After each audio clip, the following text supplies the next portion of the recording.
All right, so this portion of the work, we've got to get in behind this cover to see what we need to get this sprocket off of here.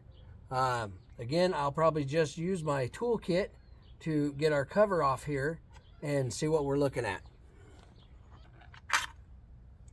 Wow, that's quite the screw.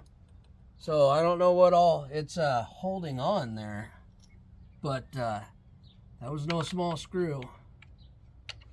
Again, we have a spot where it's tight to get the tool in, but the tool does get in, does break it loose. Same thing here on our shifter area. We're right under the shifter, but picking it up like you're shifting into neutral, you know, half a turn there is enough to clear to get in with this tool. You know, I always wanted a garage so I could do this kind of stuff. Now I've got a garage, and half of the stuff I do out here, because we're in the middle of you know, upgrading our stuff here on the land. So we have a lot of stuff that's in the way of these kind of projects. Oh, come on, out of there.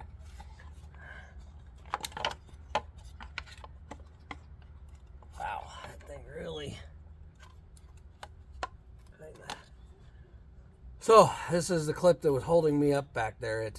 I needed a screwdriver to unlock it and open it, and then it has 2 layers on there for the 2 different wire looms, and that was kind of a pain in the butt.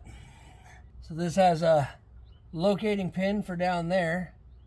I'm guessing speedometer sensor there, potentially. If I had to put money on it, I would say that's my speedo sensor. So we're gonna adjust chain too. Probably gonna have to replace the chain pretty soon. But we have a little lock washer here that's bent up. We're gonna have to bend that out of the way, and then we're gonna have to get this off. And one of the best ways I seen to do that was, while the bike is still together like this on a stand, you just use the brake and then reach over and hit it. So let's find a socket real quick. Tools. All right, here we got our tools. I have a chisel. This, I don't even know where this came from. It says Chrysler Motor Corp on it. Probably one of my wife's grandpa's tools before he passed, but it's already nice and dull and flat, so I think it's going to work out really well for fixing this.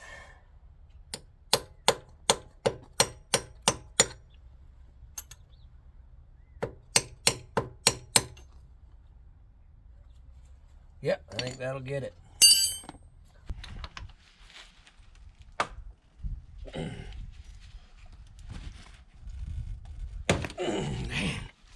Get it? Yep, thank you. Oh my Lord, that sounded rough. Whew. So as you can see, with that, took some extra help to get that broke loose. So then now I really need to get the chain loosened up and off so I can get the sprocket back on.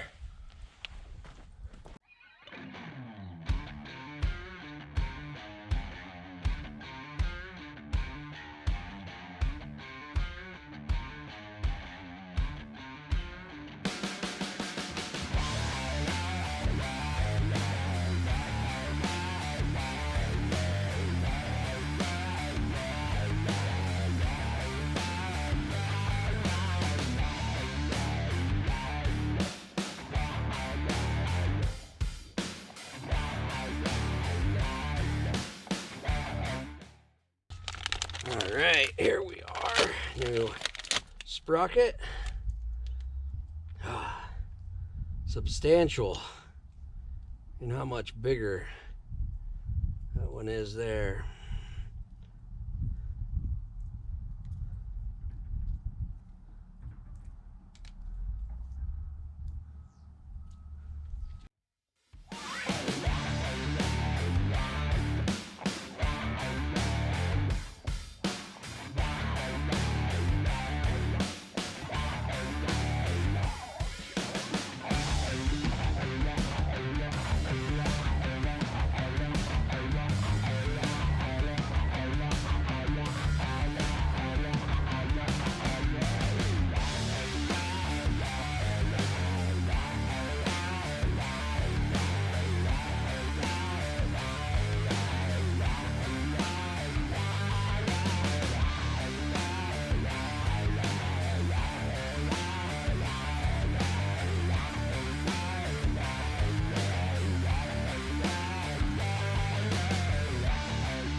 Find the boy.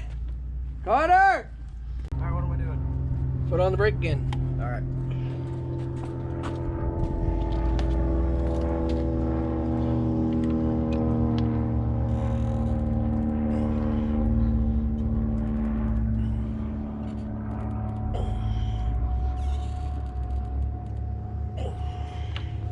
Okay.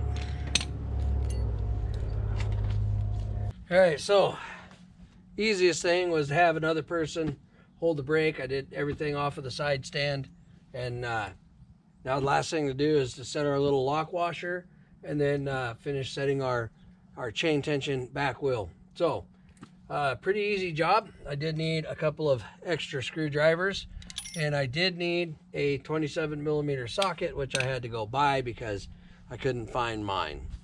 So overall, in terms of how hard it was, not hard at all. Time consuming, even with going and getting the socket, stopping, charging cameras in between the two projects, about an hour and a half total. Not anything ridiculous. So, all right, so just got back from the ride, took it up, put fuel in it, and then rode the bike up to 60 miles an hour. So 16-tooth sprocket. Will it still tractor? Yeah, it will. Does it feel underpowered? Not at all. It feels like it had just as much power as before, you know, which is obviously limited on the KLR. But I can tell you at 65, it was a lot smoother. The motor was working less. And so I can't wait to get it on the freeway and get it up to 80 and see how it does. You know, this summer I will easily put another 8,000 miles on the bike. So we will definitely know whether or not we like that 16-tooth by the end of it, which I'm sure from reading all the comments and everything online that I will. Whole nother skill level. It might not be a 2-beer half-hour project type thing, but you know, you can get it to a dealership, and a lot of times you know, your third oil change on the bike will be about the time that the valves are recommended to be adjusted at 15,000 miles. And so you go 600 miles first oil change, 7,500 miles next oil change, or you can change in between. Like you don't have to go the manufacturer's recommended intervals. And so then when you hit your 15,000 mile oil change, you're then you're looking at time to adjust valves and other maintenance stuff. They'll look at, you know, they'll adjust the spokes on your wheels if they need it, that kind of stuff, which I've already done new tires on my bike, so that was all looked at when they went ahead and swapped the tires and balanced them. So some of that stuff like adjusting spokes, you know, adjusting valves, that kind of stuff, that may be out of your skill set, and you may need help from a friend that knows how to do it or from a dealership. But small things like this, like the upgrades that we've done, putting on the crash bars, putting on the pannier racks, you know, it was a little more in depth. We had to take some side skirting and stuff off when we did our 12 volt outlets and the relay for that. And then, you know, this, I was able to do all of this, including filling the reservoir. I have a long funnel, so I was able to fill the reservoir back up without taking side skirting off.